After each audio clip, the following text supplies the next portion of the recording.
My life before Christ was a miserable life. I was always fearful. I knew that if I died, I was going to hell.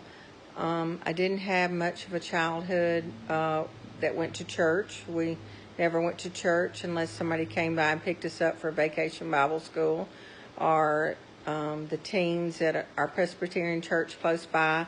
They had some kind of outing and invited us. We went to that, but I didn't go to church as a child, growing up, or even as a young adult.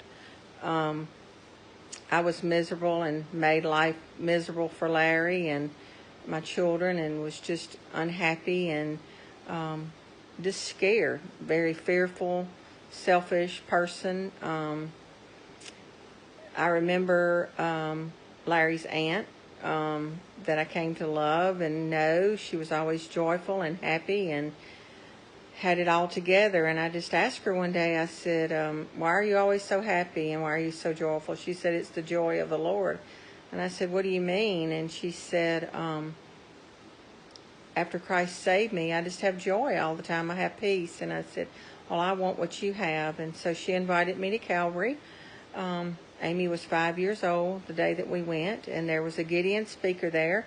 His name was Jack Statt, and I'll never forget, he said, preached about the Lord coming to set the captives free.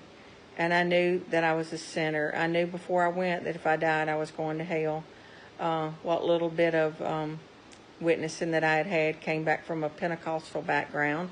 My mother was a Pentecostal, and they were always trying to strive, hoping that they lived a good enough life to go to heaven. And I knew that I hadn't lived a good enough life to go to heaven, so I knew I was going to hell.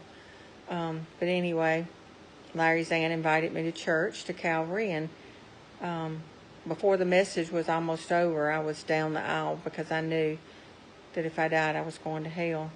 And the Lord saved me that day, and He changed my life. Since then, Christ has given me a love for people that I hated before. He's given me a peace. He's given me a confidence. He's given me hope. I never regret one day that I spent with Christ after He saved me. My life is so full and so rich, and I know when I lay my head down at night, I have the peace of God. And I just thank Him and praise Him for saving my soul.